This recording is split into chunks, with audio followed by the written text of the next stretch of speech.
Hi, I'm Ron, and this is my damn show. Let's get into it. Let's take a look. The very same people who've been behaving in this way, effectively supporting a terror group, have gone out of their way to deplatform and shame and cancel anyone who, mainly on the right, it has to be, so on the conservative side, who've deviated from their worldview. So free speech to them seems a very complex issue. No, that's right. And look, I mean, we have to be disciplined in how we advocate for dialogue and free speech. And when I go to these college campuses, it's come very clear, and you see this now manifesting in some of the larger censorship regime that is taking over the West, that if a young student finds disagreement with a conservative or somebody on the right, they don't just find the ideas objectionable. Some, in fact, a majority by a recent Pew poll, want to use force to try to silence and stifle and even censor those differing ideas. I mean, how prescient, Batya, those comments seem now, because that's exactly what has happened here. What's your reaction to Charlie's murder, and how do you feel about the way things may go from here? Thank you so much for having me, Piers. It's obviously still very raw for a lot of us. I'm finding myself very caught between, on the one hand, wanting to honor his legacy of unity through debate and coming together to take down the temperature, and then wanting to honor his legacy of telling the truth. And the truth is, this is not a both sides issue. The killer killed him, according to police reports, because he found Charlie Kirk to be spreading hate. This is a view shared by every single prominent Democrat. Yes, there are people on Blue Sky advocating for violence, but what actually caused this was the utterly quotidian, utterly ubiquitous demonization of the political opposition from the left. And it has just led to violence because they said the other side were Hitler and Nazis. They said that speech is violence. To combine those two things together is to sign the death warrant of prominent conservatives. And that is what we are seeing again and again and again. And it is utterly facetious to suggest that there is any comparison between political violence on both sides. Every example they bring is not actually showing that, whether it's Governor Shapiro, whose attempted assassination was from a Free Palestine leftist, or whether it was the Minnesota assassinations, which were from somebody who said he was operating at the behest of Democrat Governor Tim Walz. There is a culture among Democrats at the highest level to suggest that their political opposition are a danger, and that suggests that their lives are forfeit. And I want to come together. I do. I love what Shank said. It brought tears to my eyes. I had to reach for a tissue while you were playing Charlie's words. But at the same time, we cannot unite with people who are lying to our faces about who we are, who will not take responsibility for the fact that they suggested that we are Nazis because of totally legitimate views that reflect the majority of Americans. So what I say is, let the left say we were wrong. It is legitimate to vote for Donald Trump. It is legitimate to be pro-life. It is legitimate to believe that there are only two genders, and we were wrong to suggest that that was not the case. We were wrong to say that that is hateful. When they say that, I am waiting with open arms to take down the temperature. Lewis Goodall, you are on the left, and the one thing that's really struck me about this, I don't dispute for a moment that there are people on the far right that commit a lot of acts of violence and can be equally hateful. That's my personal view. But I have been truly shocked, genuinely truly shocked, by the sheer enormity of brazen, dehumanized calls on social media from people on the woke left, the sort of far left, which has been calling themselves progressive, but in my view are the opposite. But how they've reacted to Charlie Kirk's death, we've got a little mashup of some of it. Ding dong, the witch is dead. We think that Charlie Kirk just got shot in the neck. Ay, ooh, ah, ooh. I would say pour one out for Kirky boy, but I don't waste good beer on little bitches. Charlie Kirk just got put down like a fucking dog in Utah, and I could not be happier. I will not ever feel bad when bad people get what the fuck they deserve.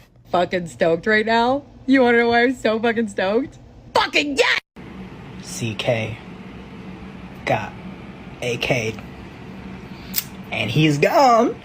He did say that gun deaths were an acceptable side effect of gun rights.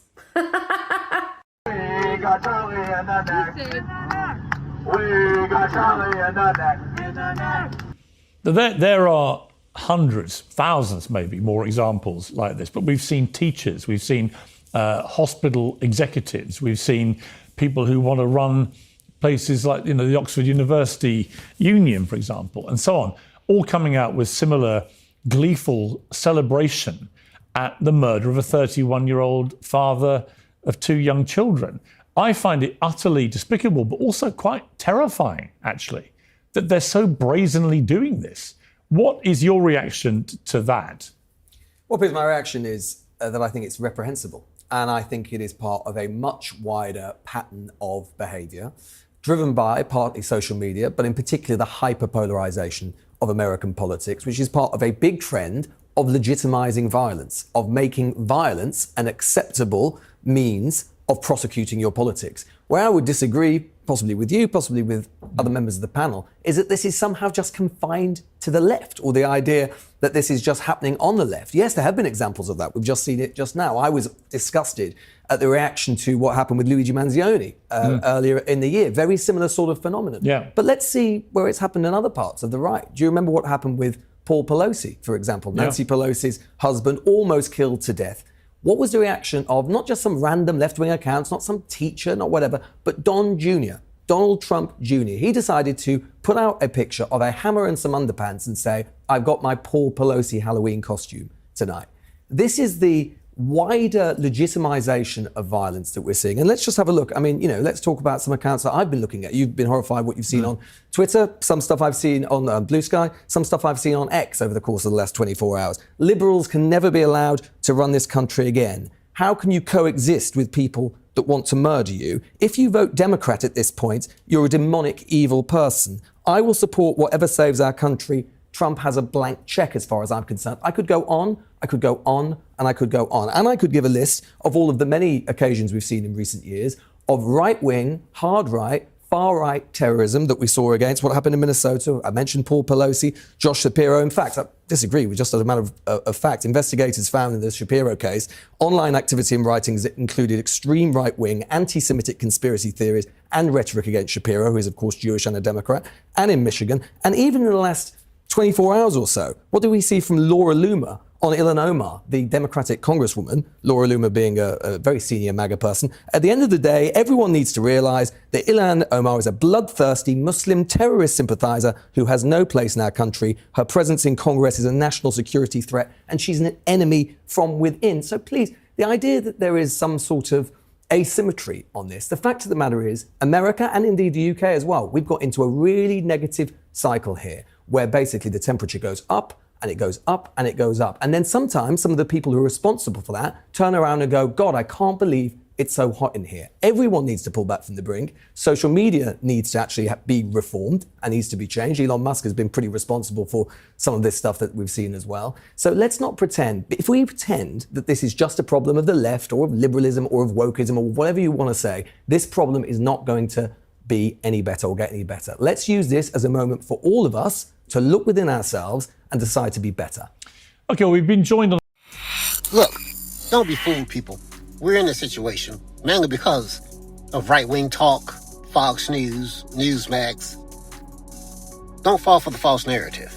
All the fake conspiracy theories that the right's been throwing out there for the last 25 years, ever since Rush Limbaugh.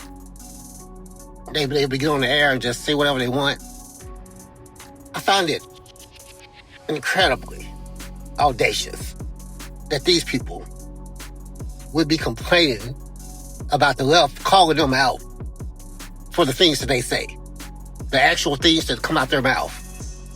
Calling them Nazis and racist for the racist stuff that they say, the bigoted things that they say. Somehow, the left calling them what they are, just repeating the words that come out their mouth, and calling that what it is, somehow that promotes violence. Because you don't want people to know what you are. Charles Kirk seemed to be shy about being a bigot. He wouldn't say he was a bigot. He said bigoted things. But the right, they just throw out conspiracies and bull crap and just make up stuff and egg on and actually promote violence using bull crap. Stuff that they know is not true. Newsmax and Fox News, they say things they know it's not true. And their simple-minded followers believe it and go out there and actually commit crimes like January the 6th. Yes. Yes, the president. Promoting violence. Saying things he knows is untrue. And once again, not being a president. You should get the temperature down. Not pump it up more. Be responsible. And when you know the reality is that both sides, and especially your side, is the one who really propagates the violence, promoting violence with, once again, untrue things. The left is only calling out what the right does. And the right's just making up crap most of the time. So, Lewis Goodall, the British gentleman, is right on, totally right on with what he said. Most of the violence committed, the political violence, is on the right. Look into the actual facts, people. Don't listen to right-wing talk like the lady. Look into the actual facts. That's all I got for this episode. Thanks for watching.